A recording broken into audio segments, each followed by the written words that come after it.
Well, yesterday marked Tax Freedom Day in the U.S., meaning Americans earned just enough to pay taxes at the federal, state, and local level. So how's that feel? You've worked 4 months about... Takes this long, yeah, just to pay your taxes. So 2016 taxes already filed. Plenty of items to review and look out for this year to help reduce your taxable income in 2017.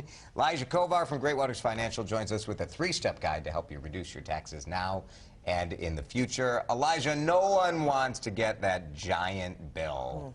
Yep. It's rough. So you have to be proactive now. I mean, it means you're making money. That's nice. Yeah. It means you're making money, but there are some things we can do to be smart with the money that we make. Number one is maxing out that 401k, 403b, 457, whatever that employer plan you have is.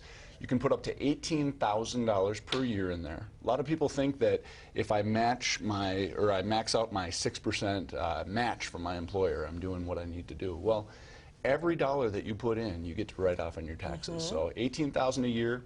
If you're over 50, there's another $6,000 catch-up contribution you can make. So up to $24,000 a year.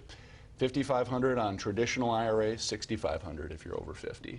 Now, I did my own taxes this year, and I had forgotten to deduct my charitable donations. Oh, no. Then I had to go back and do it, and it really makes a big difference. Oh, a huge difference. And we have a lot of fun with this. With my clients, we look at how can we give more to charity and still keep just as much.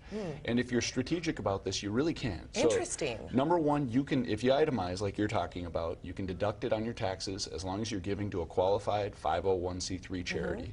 But people can also give property. So whether that's clothing that you don't need anymore, or furniture, or car seats, if you've got kids that are older now, you know, or whatever it may be, you can write those off. Just make sure that you're documenting those. You can typically Places like Goodwill will give you a slip and all They that. will.